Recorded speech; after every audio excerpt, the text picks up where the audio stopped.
Welcome, everybody. It's good to see so many people back on our webinars. I know we kind of went quiet for a little bit after it started getting warmer here, but we're excited to be offering another webinar and hope that you'll be able to gain a lot of knowledge out of today's event.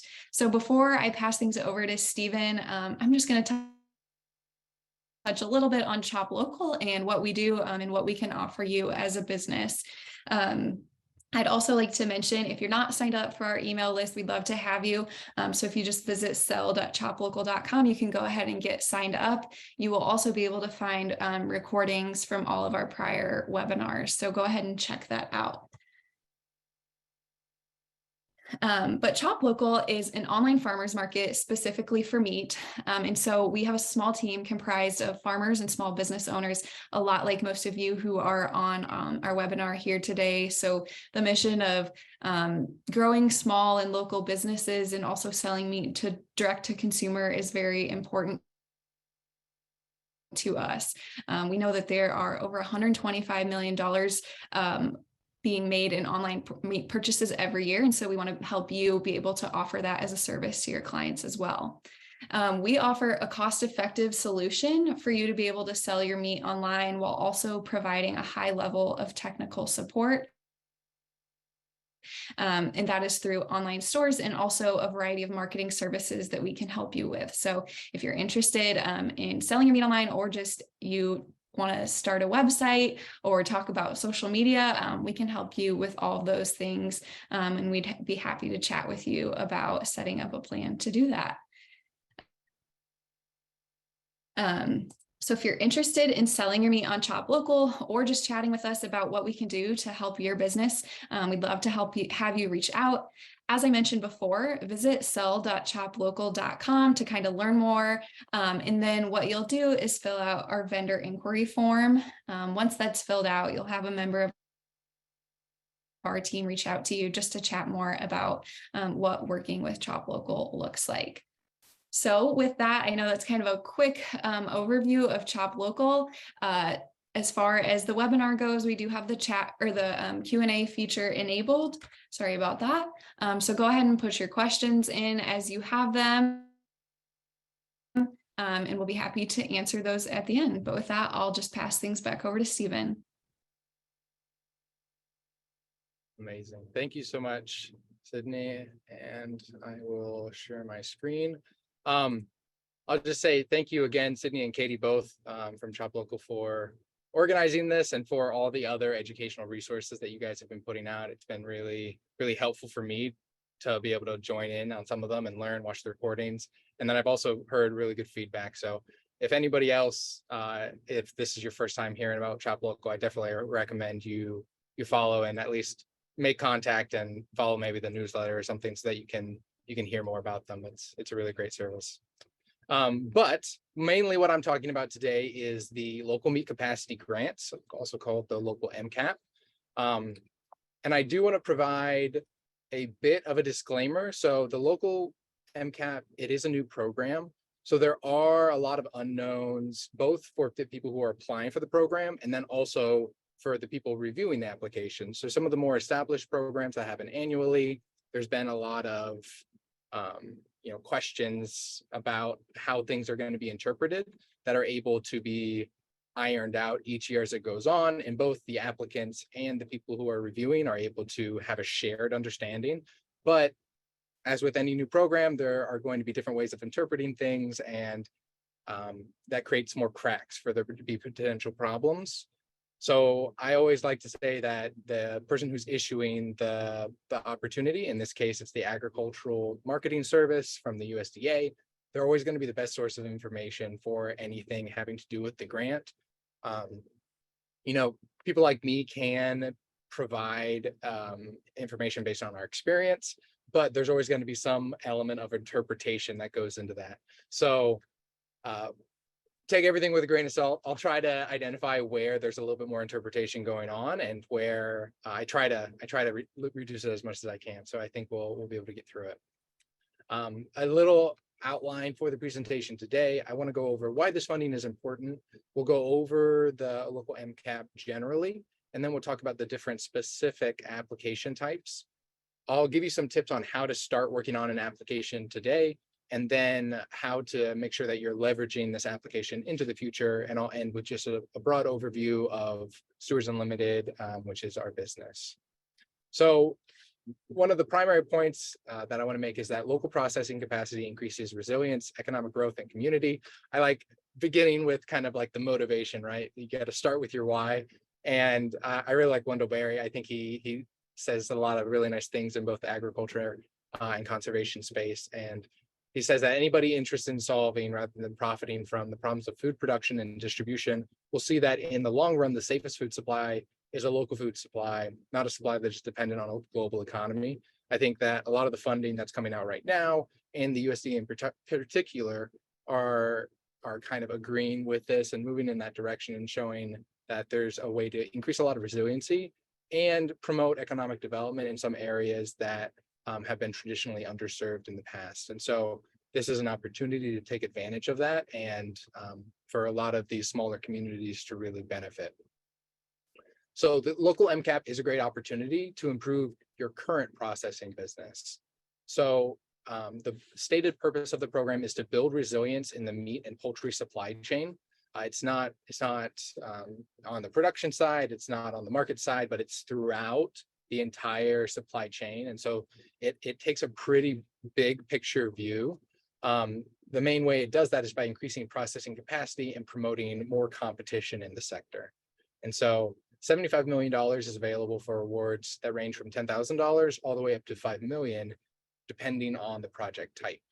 So the applications are going to be due July 19th, which is about a month away. And right now, this is expected to be one-time funding. It's not an annual program. So going back to the disclaimer that I mentioned before, it's there is less opportunity to say, all right, this is what it was last year. This is how we understand it's going to be this year. But we can look at other programs that AMS has and other processing opportunities to see kind of where the USDA's general priorities lie and what they're focusing on. So some of their stated goals, as I mentioned before, it's to build resilience in the meat and poultry supply chain.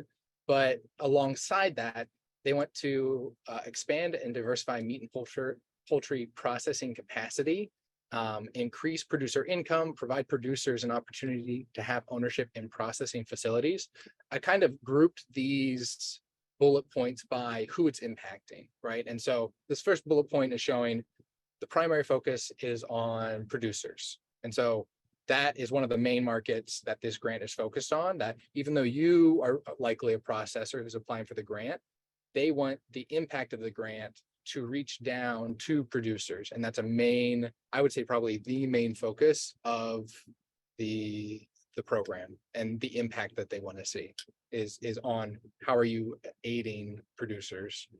The second bullet point is creating stable, well-paying jobs in rural regions, improving worker health, safety, training, and wages for meatpacking jobs, and to spur collaboration among producers and workers. This is a second tier where this is the processor, but even though it is on the processor level, they're focused more on employees, workers, and a lot of the people that are within your business. So it's not about your business thriving in and of itself. It's about how does that business then relate to the larger economic state of your region, and how do you interact with your people. So a unique piece that we'll get onto later is how you actually structure, and if there can be like ownership by the part of either the producers or the workers, which is pretty unique. The third bullet point is about kind of third-party organizations. So they say state, tribal, and private co-investment. And so I see this as just if you have general support, usually AMS and USDA don't really place a high value on getting letters of support just from your governor's office or something that doesn't really directly tie into the project. But with this point, we see that they do value people who are willing to invest money and are willing to show how an investment in this project will actually have a benefit on your immediate surrounding. And then the last bullet point is providing consumers with more choices. And so it goes all the way from the producer, the people who are working within the processing facility, the community around the facility, and then the end consumer, which is likely in the community, but also, you know, wherever this market where the products are going. So it takes the whole supply chain into account. And I think that's an important thing to really think about as you're approaching the grant, and thinking about how you're going to touch each of those different pieces. Additional important details about the program are that, you know, it can, although it has this really big picture approach, it can tie into how improvements in something like efficiency, reducing slaughter, processing wait times, pricing uncertainty, doing differentiated product options for producers. All of these bigger picture impacts are created by very small improvements in efficiency, especially for a processor where, you know, saving a couple cents per pound can really add up, right? And so making small improvements, and how that leads to this larger impact. One of the unique parts, maybe not unique, but one of the priorities of the USDA in general, and this program in particular, is that project plans should be based on the needs of small, underserved, and or local and regional producers. And so I mentioned that previously, that if you're a processor and you just sourced your inputs from, you know, 2 or 3 states away in bulk at the lowest price point, and you create a value-added product in your processing facility and then you sell it somewhere else, you probably are not going to be very competitive for this program. You might not be disqualified depending on what your project is, but it is clear, and this is part of the opinion of my opinion, probably. When I read it, I get a lot of sense that it's about providing support for regional producers. This is a really high priority. And so ensuring that you have the demand from producers who are within your local area, which is defined as either 400 miles of your location or within the same state, making sure that they have a need and that they benefit from you being there, or from the project where you can expand. And so that is a really important piece to have an understanding of up front. Additional eligibility requirements: you do have to be independently owned and operated domestically. Eligible entities must be existing operations. So I end up speaking to a lot of people who are in the works of developing a processing facility, and there is some bit of a gray area where things have not been very well defined, and you know, there may need to be some follow-up with AMS directly about if you qualify. But in general, this funding is not going to be great to fund a facility that's not already doing work. If you haven't had any kind of income from doing this work, then it's probably not going to be the best fit. So it does have to be in operation, and you have to process or plan to process eligible species, which are the most common. They have a more specific technical description that I cut out just for space, but I'm happy to go over any specifics. And then an important part is to plan to either possess or plan to obtain adequate inspection certifications. And so the plan to obtain is an important part, where you may not be USDA certified currently, but if you are planning to obtain your certification, then you are eligible. Especially, as far as I can tell, this project does not have to be what makes you eligible for the certification, but it seems like that probably is what it should tie in, right? It should be that this project somehow gets you closer to being inspected, and ideally having that certification by the end of the grant period, definitely. There also is a note that anybody who has received the MCap grants in the past, you can apply for this program, but you do need to close it out before it can be awarded. So you can have it open during the application during the next month, but by the time it's awarded, it would need to be closed out. So just be aware of that and any potential delays that may happen to evaluate if it's worth really putting the effort into an application. So the local MCap has 2 types of application. there's a simplified equipment only application that allows just equipment. It can range from 10,000 to 250,000, but it doesn't cover anything like renovation, staffing costs. This grant doesn't have any match required, so you can apply for up to $250,000, and you don't necessarily have to put any money in. It's not going to be part of the grading of your application, and so even if you were to put in a fair investment of your own, they won't take that into account. You probably would have to put in some of your own as well, but having no matches is a pretty nice element. There's also a processing expansion project, which does a much wider variety of projects. It can include equipment purchasing, it can be building and facility upgrades. One important note is that it cannot increase the square footprint of your plant. And so you can do renovations, you can do upgrades, you can rearrange, you can do a lot of things within the plant, but you cannot build another building, right? You can't add an extension onto what you currently have in order to expand.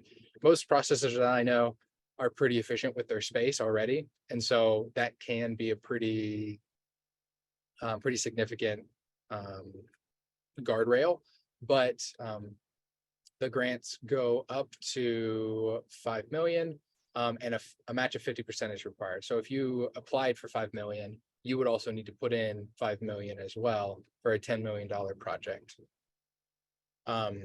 So they give you guidelines for timelines and the award ranges. So like I mentioned, the processing expansion is 100,000 to 5 million, and they generally say a 3-year time frame.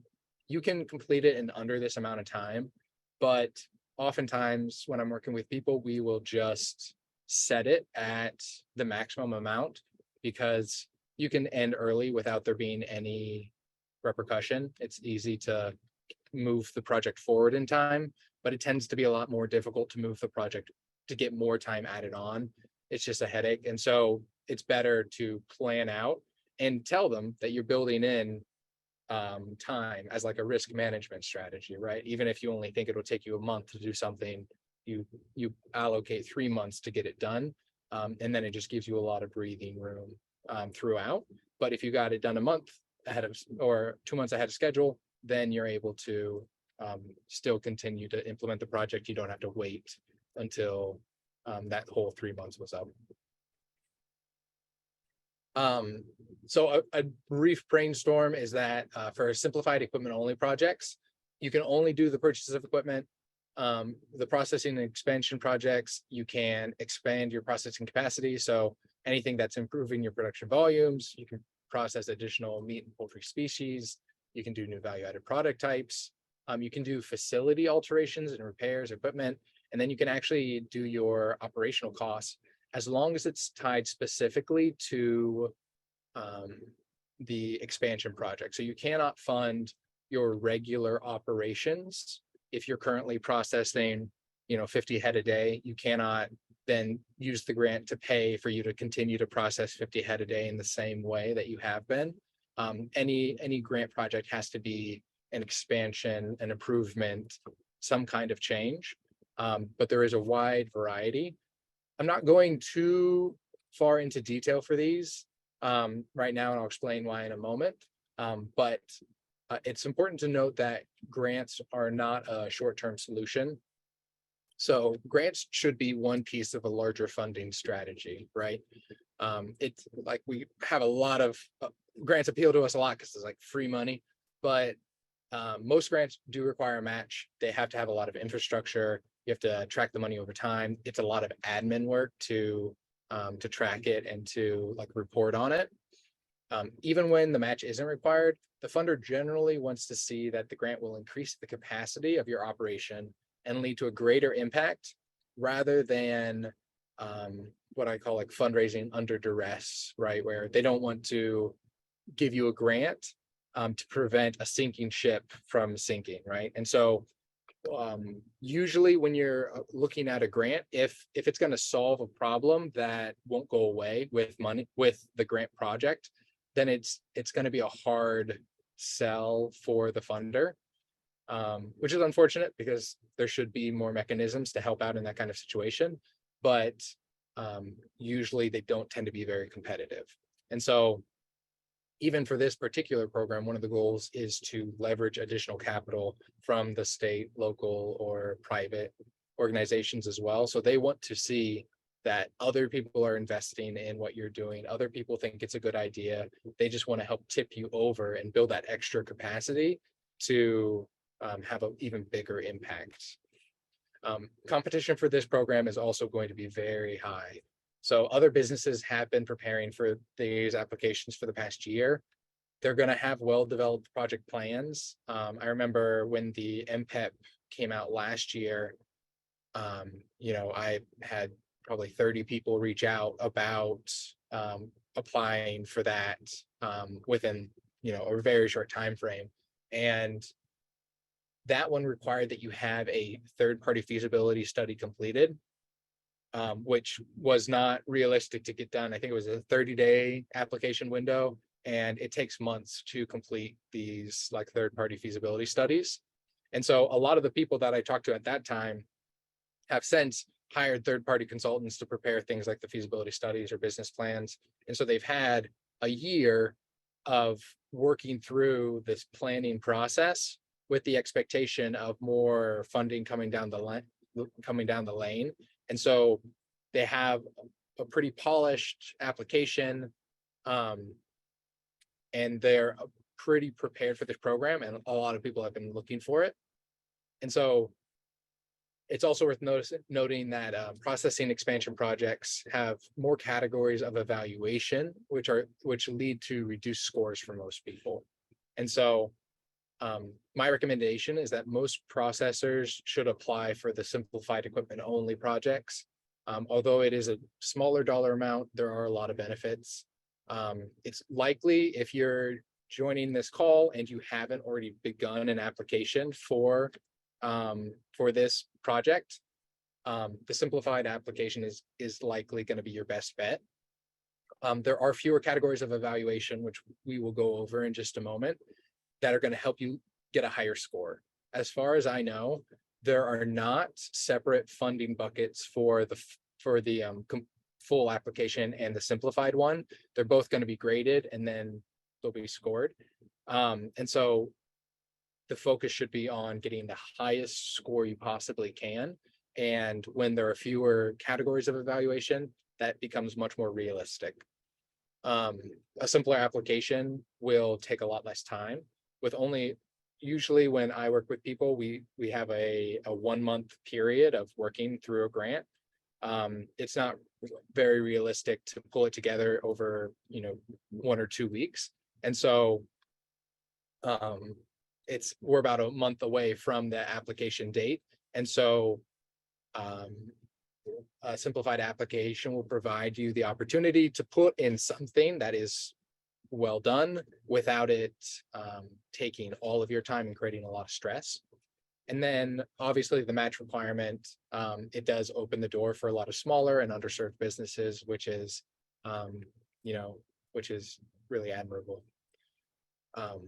If you do have a strong feasibility study and business plan related to expansion, so there are a couple pieces in here. It's if you have the feasibility study or business plan, ideally it would be completed by a third party, because they won't have the same blind spots that you might have.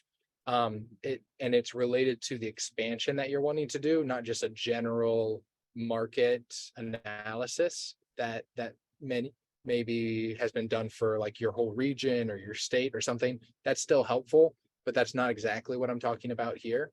And then if it's been prepared within the last year, so things have changed a lot over the last couple of years. And so ideally it would be within the last, couple months, but if it's within the last year, it's probably okay. I think there is potential for you to apply for the larger grant. And so I'm more than happy to have a chat with you and see how you might be able to kind of move forward.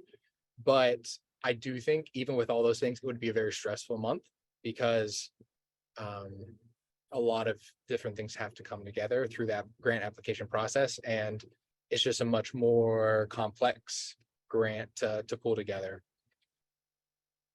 I wanted to show the difference in the grading criteria, where on the left is the processing expansion project, and you have alignment and intent. You're graded on alignment and intent, technical merit, achievability, expertise and technical management, fiscal plan, financial viability and resources, market impacts and opportunities, and community impact and support.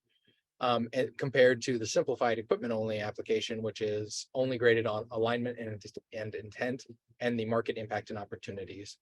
While you would still want to include a lot of these elements in the simplified equipment only application, and it will, right? You can't just say we don't have to show that it's achievable in the simplified equipment only one because it's not a grading criteria. You still have to show a lot of the same stuff. But when a reviewer is looking at it and they're saying, okay, like the technical merit of this project 15 is the best project, and where does your project fall? It's likely not going to be the full 15, and so it's you end up getting nicked a couple points in each category, compared to if you get nicked a couple points in the alignment and intent category of the simplified application. It's not as bad because it's just much simpler, if that makes sense.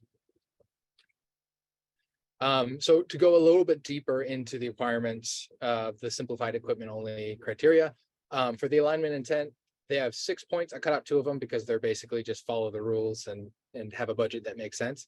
But the other 4 are the application identifies specific meat or poultry processing capacity constraints and describes the project objectives, including how they will address those issues. So some of this is just in grant design, like how you present a project. That's the objectives, which I'm not going to go over too much right now. There are lots of resources. I think even maybe in a previous presentation that we've done with Shop Local, I've gone over that. And so that might be in the resource library. But this specifically talks about capacity constraints, right? And so this would be, what is your local market? This is what USD cares about. They want to see that producers do not have a processor in their area, right? And so there's a constraint, there's some kind of bottleneck. And how are you able to solve that? And how are you currently unable to solve it because of your own constraints? And how will this project both solve your constraints and by effect solve the constraints of the producers? Then it goes on to talk about how it's going to increase your capacity through higher volumes, types of processing, value-added activities.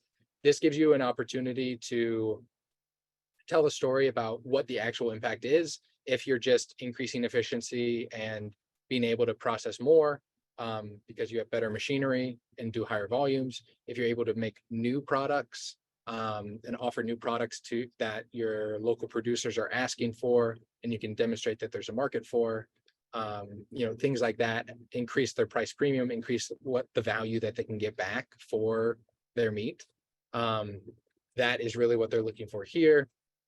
They also want a geographic focus and a regional market demands. So there's actually a website that is used to show that they want to make it more geographically diverse. They want to fund projects that are in, low access areas that, have not traditionally had as much funding. And they also want to see regional market demand. So you have to be able to prove that not only is your service in demand, but the products that you're creating for producers are in demand. And so there's kind of like these 2 different tiers, right? And then you have to have a really clear idea of your data. So you have to understand the number of producers that benefit, particularly ones that are underserved, beginning or in limited resource, or who are limited resource producers. There are specific definitions for these, and I'm happy to share those. They're in the document, and I didn't figure it would be worth going too much in detail right on this call, but understanding like who you're working with, what the potential growth in that number is, and how you can better serve them, all directly tie into the criteria. The second section of evaluation is going to be the market impact and opportunities. And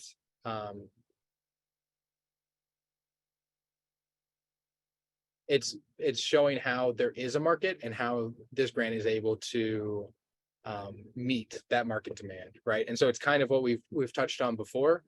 The unique piece of this is that this, in the second bullet point, it talks about whether the operation is a cooperative business model or otherwise shares profits or ownership with consumers, producers, or workers, if applicable. And it seems like that is a fairly, it's very black and white of like, are you doing this or not? There might be some opportunity to talk about long term if this is a plan or something that you're working towards, but it does seem like aligned with the focusing on producer and benefit to a larger group of people. This is a pretty black and white thing that you'll either get points for or not. And so understanding if that's where you are or if that applies to your business would be pretty important. And I'm happy to chat more about that as well. I do think that starting each project, brainstorming a strong application upfront increases efficiency. And so in my general process, I'll start out by making sure that people are registered on the correct government websites, because that's just always a headache at the end when you find out people aren't. And then, I'll start out and I'll look through people's previous documents, their records, make sure that I have a good understanding of where they are and what they're planning to do. And then next, I would assume that most of you don't need to do the two because you already have a great understanding of your business. And so you would start out with just developing a big picture view of the project scope and a basic idea of what your budget would be. So that's what we'll kind of go into next. After that, usually I'll determine, based on the scope, what third parties need to be engaged in the project, making sure you can get things like letters of support, matching funds, using the data that you've collected in order to actually write the narrative, a business plan, any of the actual pieces, and then finalizing the paperwork and the application kind of at the end. But a lot of this scope of work and budget piece,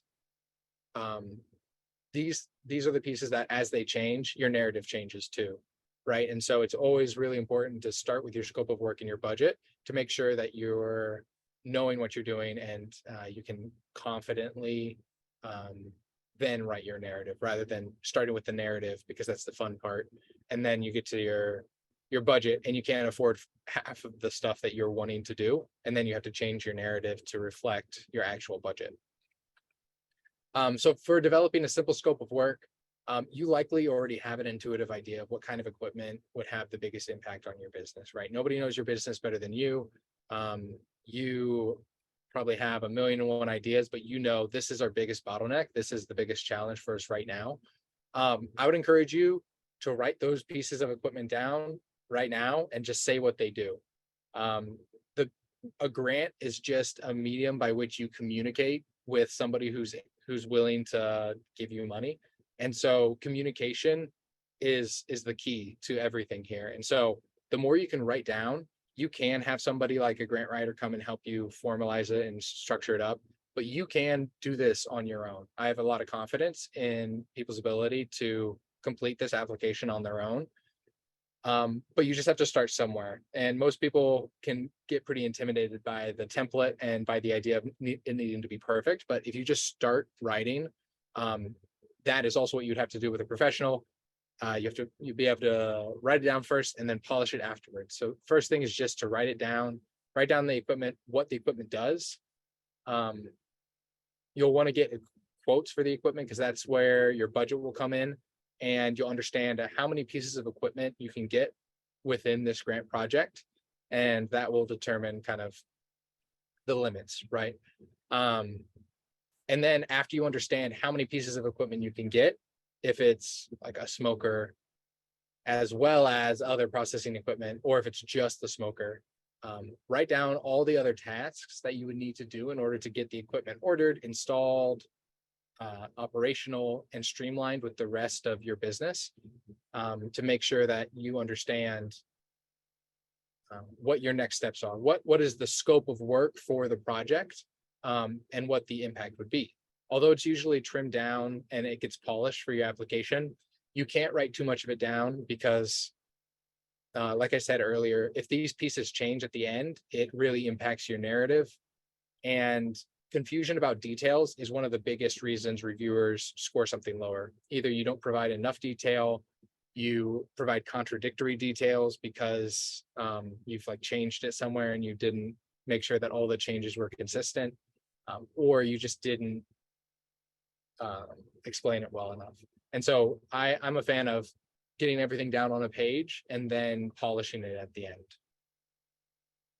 So along with the criteria that we talked about before, the biggest ideas to write down now, and this is how I also have started with the people that I'm working on this program with, because I can't start it from scratch. A lot of this data has to come from you.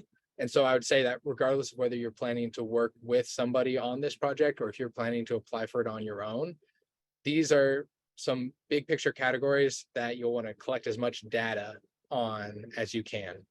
And so how does your project fit in with the local meat processing capacity? So how can you prove, not just say, but how can you prove that there's not enough processing capacity locally? And locally, again, is defined as within 400 miles or within the same state.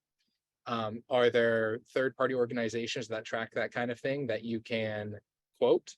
Are there producers who are willing to sign something like a letter of support that say, I'm trying to find a processor, but I can't find anyone. I've reached out and nobody has space.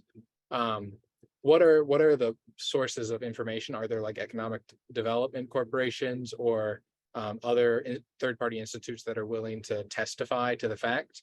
How can you prove it?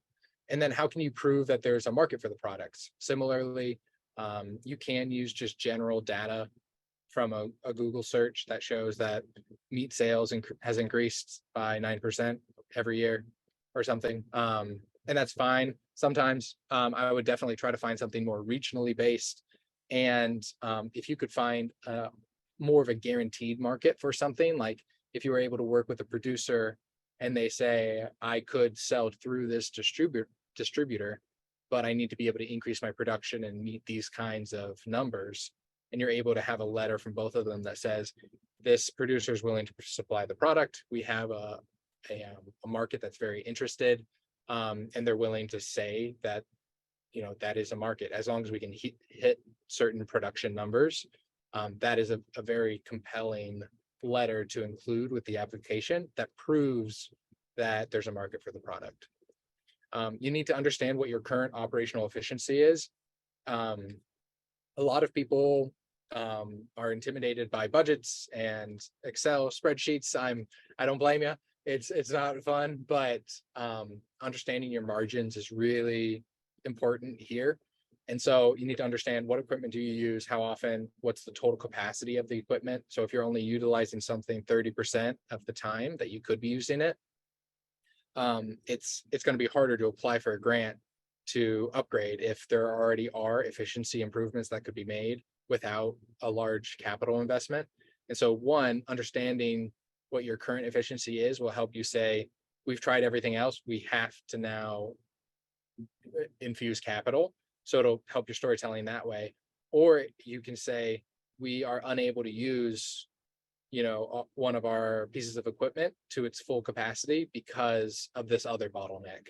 And then it'll help you tell the story about what the impact of the grant will be, because you'll be able to use it in terms of what your current infrastructure already looks like. You need to also understand what your operating margins are compared to local alternatives. How do you differentiate your business? A lot of this is understanding your budget numbers, what your operational costs are. It's less of an evaluation criteria in the simplified application compared to the larger one, but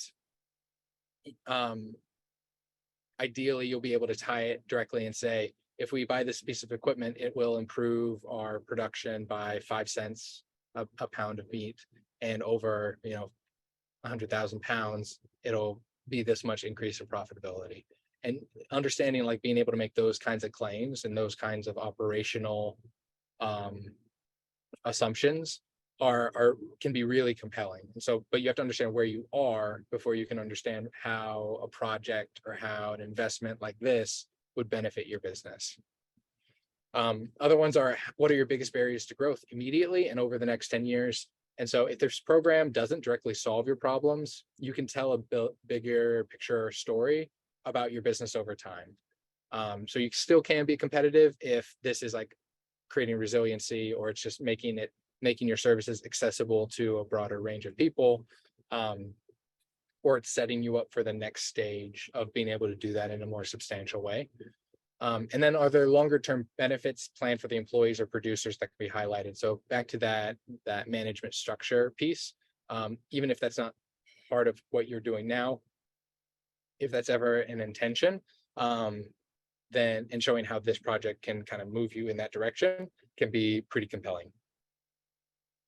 Lastly is, how does your business and this project impact your community? And this is a really big one. How many producers do you work with? How many can you work with after this project? How many of them are underserved or in low resource areas? Does this project solve problems for businesses that are not producers as well? So similar to the market demand, or if a local grocery store wanted to open up, but they needed meat in order to do it. Are you removing barriers for other people, right? And that kind of thing, and just taking a broader look at how this can impact your community in positive ways. I'm a big fan of letters of support. I think that ideally you can find third-party data for all 4 of these categories, but I always view letters of support as a way of filling the gaps in the data. And so you can work with producers, and even if you can't find a third-party source that says that there are no processors in your area, you can work with a producer to get a letter of support that says that. And it's more influential than you just saying it without like being able to cite something in your application, right? And so it shows that other people agree that this is a problem, and it's not just something that you're saying that they're unable to verify. You can also get letters from customers or mid-tier value chain actors who want local products, but they're unable to source it at sufficient volumes or in sufficient variety. And then third-party entities like extension agents, development councils, or even other processors that show how you can expand and impact the surrounding area. So I always like to speak informally with people in order to kind of get an idea of where their information can plug into the grant application. I pretty much always draft it for them, and I leave areas for them to add additional information if they want. Most people, though, don't take a lot of time to do it. And so giving them something that's completed 90% is usually the best way. Ask them to put it onto their letterhead and sign it. And doing it more than 2 weeks ahead of time, because people often have to follow up with them, and it takes a long time. And so I generally will get an idea of the letters of support as soon as the scope of work is complete, and say, this is what we want to do. Here's the data that we have to show that this kind of project is necessary and would be beneficial. And here are the gaps in what data we have. How can we fill those? And what other kinds of support can we get and get people to sign and say that they support it? And so it can be a process, but that's definitely why I recommend doing it more and more and investing in it over time, right? It's not a short-term solution. It is a very gradual solution over time. I will say you need to register today. If you haven't already, sam.gov, type it into your URL. Don't Google it, because for some reason it doesn't even come up on the first page of Google when you Google it. It's all like paid services who will do it for you. It should be free. And so if you type it into your URL, check it. I always say check it in there to get your UEI number. It's not the same as a DUNS number. So make sure that you go and do that right away to get signed up. And you want to verify that the organization name is the same as the business that's applying for the grant. So it can't be another business. It can't be an old business. It needs to be the same one that you're wanting to do. So the facility, the processing facility. Definitely begin it now. I have walkthroughs that I've gotten from people that can walk you through it with pictures. Happy to share that with anybody. There also are a lot of free technical assistance providers who are willing to just sit with you on the phone and walk you through it. And so definitely begin now, because it takes a long time. Similarly with grants.gov, after you have your UEI, go through that process, make sure that you're signed up. I've got to walk through for that too, and there are people who will help walk you through that. This one usually doesn't take quite as long, but an important distinction here is that you would need to make sure it's an organizational profile for your business. I won't go into too much detail, but just double check both of those. And then I would also say register today for free technical assistance. There's a lot of free services out there to help your business. It's probably too short of a turnaround for them to help you on this application, but I would still say reach out now, because get the conversation going. Even if they can't help you for this application, this is not a short-term thing, right? Grants are a long-term strategy. Start the conversation now, and then by the time the next grant rolls around, you will be prepared. And so this is a hyperlink. We'll send out the slides after this. If you want to just click on here, go to the AMS website. But the meat and poultry processing capacity technical assistance program, it was designed and funded by AMS, I believe, in order to help people go through projects like this. And they have several like branches that provide assistance with both coming up with projects, doing a lot of the work leading up to it. I think some of them probably even help out with the grant application, at least being able to review and provide support. So the Flower Hill Institute, MPAN, Intertribal Agriculture Council, AMP, AMSA, and Agriculture Utilization Research Institute, all very helpful resources. These are all hyperlinked as well. So if you are able to get a copy of this, I would definitely recommend signing up for all their newsletters at the very least, but also reaching out and just seeing how you can work with them in the future. I do want to encourage you that although I'm probably telling a pretty daunting idea of like it's hard, as you get started with grants, it does get easier over time. And so the first grant's always the hardest. Most people don't have great financial records. You don't know the grant language. You don't have contacts. But after you've gone through it, you have budget numbers that are formalized. You know how to tell your story a lot better. You've reached out to people to get letters of support, and at least there's something of a relationship there being formed. You're able to develop partnerships. Your local network really can build over time. There's a lot of initiatives that go on through the year. Technical service providers, like I just mentioned, they can make you aware of new opportunities that you otherwise would not have known about. And they can kind of tell you the common pitfalls that a lot of people will encounter. And there are also a lot of grants that want to benefit groups. So like this one, they want to see how it's going through you to reach a number of different producers. And so if you're able to have stronger relationships and conversations and that idea of working together on something like a grant in place, then it'll speed up the time that you can turn around for the next project, where if you talk to them and say, there's another thing available, you know how we talked about it last time, are you willing to update your numbers and help us get an application quickly together? And there are also lots of other funding opportunities. So a big one that people are looking out for is the MCap, and it specifically can be used to pay for construction costs. I mean, they said it was going to come last summer. So it's one of those things where you never know when it's actually going to come. But last year it required a third-party feasibility study. Not sure if it will this year. They were planning to make the next round more accessible to small producers. But I would say that there was not enough time last time to get it after it was announced and before it was due. There was not enough time to engage with like a professional service to help you go through the process. And so I really would recommend beginning those things now. And I think I've hit on that a couple of times throughout the presentation. And after a plan is developed, there are lots of different state level programs, loan and guarantees that can be used to fuel growth, but you have to have an idea of what you're doing and be able to communicate it well. There are lots of other funding from different organizations.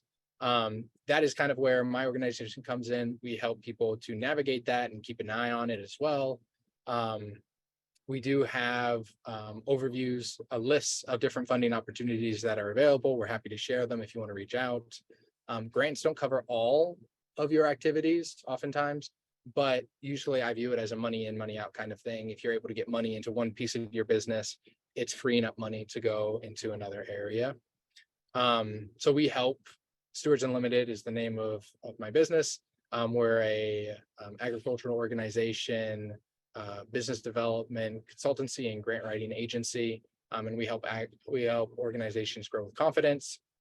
We've seen a lot of success, and we help both with identifying opportunities, designing projects, and following up. We do love to connect people with other resources, and so even if this project doesn't look like a great fit for you, I'm always happy to chat and see if I can connect you with somebody else. I find a lot of, that's really satisfying for me. And I would say that next steps in order to apply, definitely start your registration. Feel free to check out our website, reach out, have a conversation about your goals, reach out for those free other technical resources, and then be able to move forward confidently. So I know I've gone pretty long. I wasn't expecting to speak this long, but I get verbose when I'm the only one talking. But thank you so much for your time. I really appreciate the opportunity to share this with you all. I'm excited to kind of see what people think and if there are any questions in here. But yeah, I'll turn it back over to you, Sydney. Perfect. Thanks so much, Stephen. Do you want to just kind of handle the questions? I can read them off and then maybe you answer them. Would that work best? Yeah, that sounds great. Okay. All right. So I'll just kind of start at the top here. So the first question we have is, when you say regional producers, are you talking about the livestock producers? Yes. I think it would be any of the species that are said. But it's when we're talking about regional producers, we're talking about people who are providing the meat and poultry that is going to be processed by your facility. Mm-hmm. And I do think it's worth covering. I know there was one question in the Q&A, but also got a few emails about this grant is for the processing plants, just livestock producers. This is not the right grant for them. So, and if there's anything else you want to add there, I just kind of wanted to bring that up as a clarifier. Yes, yeah, that's true. This is for processing facilities, and so it has to be an active processing facility. So I've also had a lot of people who are producers who are exploring the idea of starting their own mobile processing unit or starting some of their own processing, and that is probably not going to qualify unless you've already been processing for a while.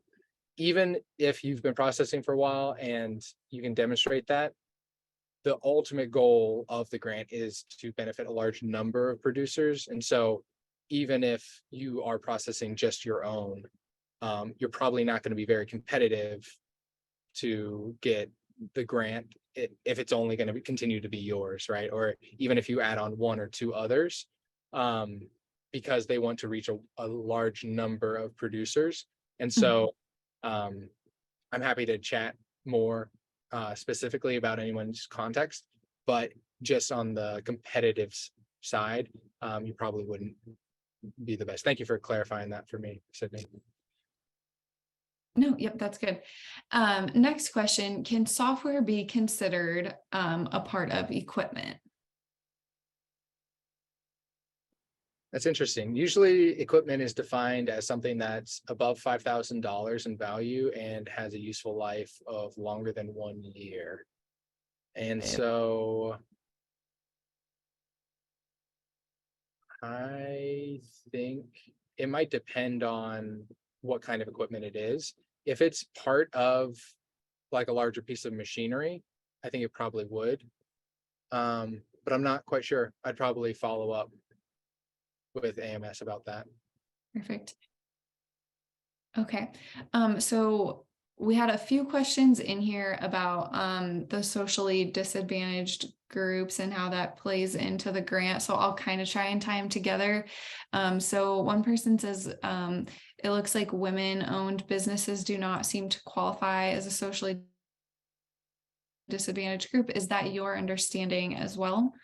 And then kind of to tie onto that, how much influence / importance will DEI and veteran status have on this grant? So those are both kind of related to that socially disadvantaged group.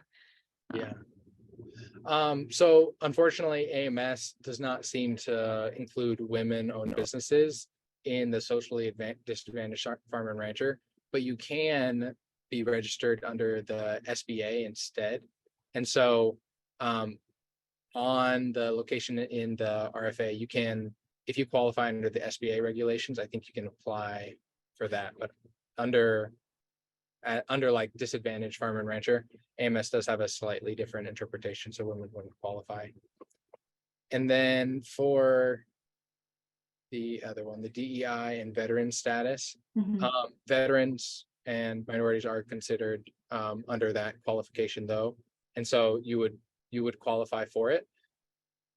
A big part of the difference there is that if you're doing a full application, you have a reduced cost share, right? So the biggest difference for having that status is that you would only be required to provide 25% match instead of 50% match for your project. If you're doing a simplified application where there is no cost share requirement, I don't think that having that status ties directly into your score on a simplified application. From what I know, looking at the grading criteria, I don't think it does, unless you're able to show that, you know, you're also helping communities of producers that have similar status. Is the feasibility study required for this grant? It's not required, but an important point to make is that all the same information that you would have in a feasibility study is what the grant is, right? And so it's oftentimes you'll look at a feasibility study and then you summarize it into the grant narrative. And so it's not required as a checkbox, but that's why I recommend doing the simplified application, because if you don't have one month of running your normal 80 hours a week business and trying to do this is probably going to be a really stressful time trying to pull together this information. And so usually I recommend having something or having a lot more time to pull everything together. But to be succinct, no, it's not a requirement. Perfect. Do you have a list of preferred feasibility providers?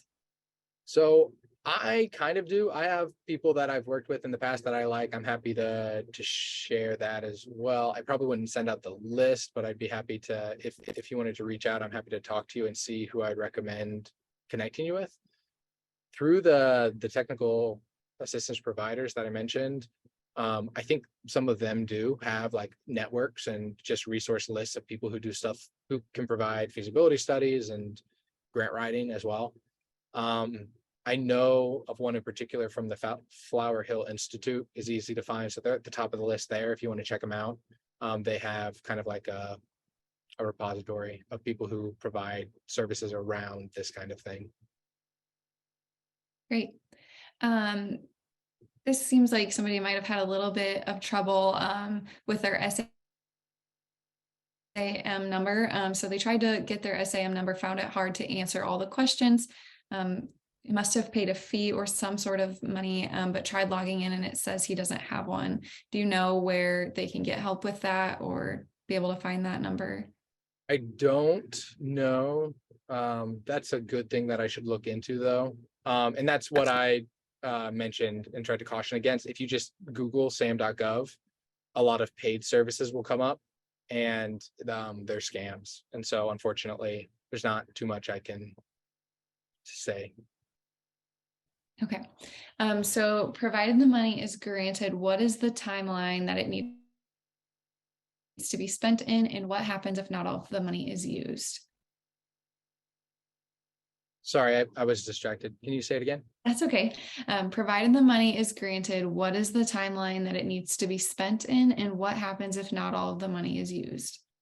So you're allowed to suggest your own implementation timeline. I mentioned it briefly where the recommended timeline is over 2 years, and then the full application is over 3. So that's what I would recommend starting. You're allowed to spend it faster than that if applicable. If it has to go over, oftentimes you'll be able to extend by up to a year, get a no cost extension. That's a lot more though, based on your situation. They will work with you to try to make sure that it can be spent out. They're pretty motivated usually to close up the grants. And so they'll work with you to try to figure out a way to get it closed out. But that is an important consideration in your project design. It's better to build in the resiliency of the timeline and do something that you know you're going to be able to complete, rather than being very ambitious and having a longer timeline with things that with a lot of things that can go wrong. Perfect. All right, next question. We are looking to expand the footprint of our facility. That expansion will require equipment addition.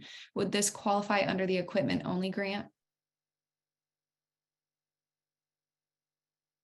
So I think if you do the expansion of the facility outside of the grant, you can. It seems like there's been discussion about if it's happening simultaneously or if it's not already in place, then it's a lot harder to do it, because you need to show that you have the critical infrastructure in place at the time of application. And so if you're relying on an expansion, it can be considered critical infrastructure that you don't already have in place. And so it can be a little bit more situational. I'm happy to chat more about it, but it's much better to avoid that if possible. Okay, next question. Small processor with 40-year-old equipment and some newer models and parts. The equipment is no longer in production. Will this grant help me?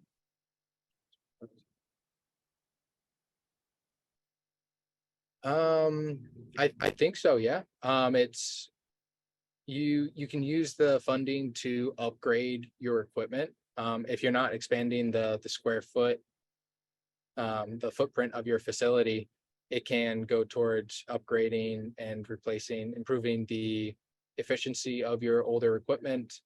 It may be easier just for the application and for administration to outright buy replacements rather than trying to get like parts. But yeah, I definitely think it could be applicable for your situation, especially with it being really old equipment. There's a part of the evaluation that values energy efficient equipment as well, or like reducing your carbon footprint and doing things that are environmentally friendly. And so being able to get much more efficient equipment that would reduce your electricity usage, both would impact that and reduce your costs, which both would play into competitiveness. All right. Would utility upgrades, for example, increasing electrical service or natural gas service, fall under the equipment loan?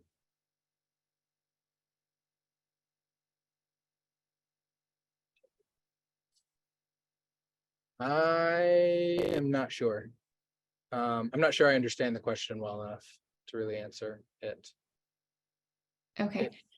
Yeah. Yeah, that's okay. Maybe, I know this is an anonymous question, but if you submitted this, maybe reach out to Stephen to clarify what you might be referring to here. Right. Sorry about that. I mean, that's fine. It would need to be equipment. Like you couldn't use the funding to pay for more utilities, right? And that's kind of how I'm understanding it, but I don't think that might not actually be what it's asking. Okay, we'll just jump to the next one. So if the money is granted, how does it arrive? Is it a reimbursement for expenses or a check/deposit? How is a 50% match proven and verified? That's an excellent question. It is a reimbursement grant. And so you would spend the money up front and then you'd be reimbursed for the money that's spent. And so there are some issues there with cash flow that need to be worked through. Even in the case when there's no match required.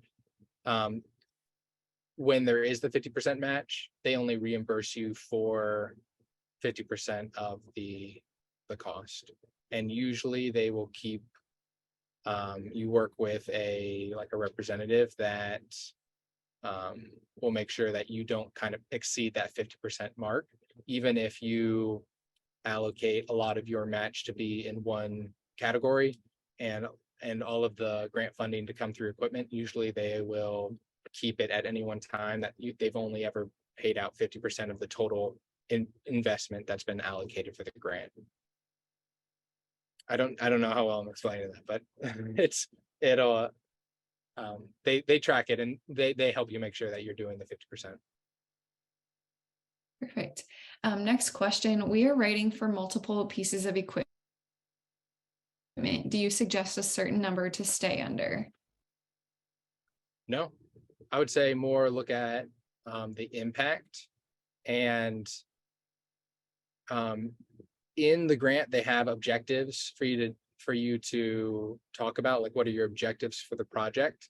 And I would think of it in terms of, I always pair my objectives and my impact together and say, if multiple pieces of equipment all are being invested into achieving one thing, it can all be under one objective, and it's an easy narrative to tell. But if you have 10 different mini projects, it just is a lot harder to tell that story well within the 15-page limit. So there's no number that would impact the evaluation other than if it prevents you from telling the story well. All right, next question. So is this grant, and this is maybe just an opinion based on your role, but is this grant impacted by the recent budget cuts projected to the USDA? I don't think so. No, it's like I said, it's a one-time funding. The money has already been allocated, and so it shouldn't be impacted.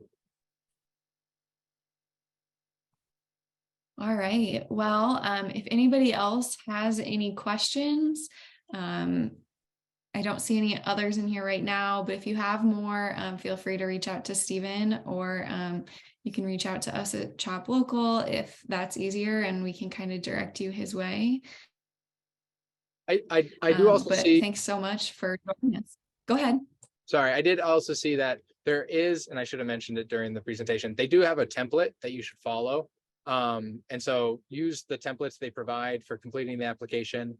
And earlier I saw somebody who commented about kind of like the purpose of having it now with only a 1-month time frame. I do encourage all of you. I would say that you can still apply. I would encourage you all to do it. I'm just saying the 1-month time frame is for somebody like me to aid in the process. And also I brought it up to impress upon you the importance of, even if you're not wanting to apply for this, don't wait until the next funding opportunity is announced before you start looking for somebody to talk to about it. There are a lot of really good resources, and this is the time to start the conversation rather than waiting until you only have 30 days again. Sorry to interrupt. Perfect. No, you're good. All right. Well, if there's nothing else, we'll go ahead and wrap things up for this afternoon. But thanks for joining us, everyone. I know there's always a few questions about if this material will be available afterwards. And yes, it will. We will send out the recording within 24 to 48 hours of the presentation. So thank you so much, everybody. I appreciate your time. Yeah, thanks. Have a good one.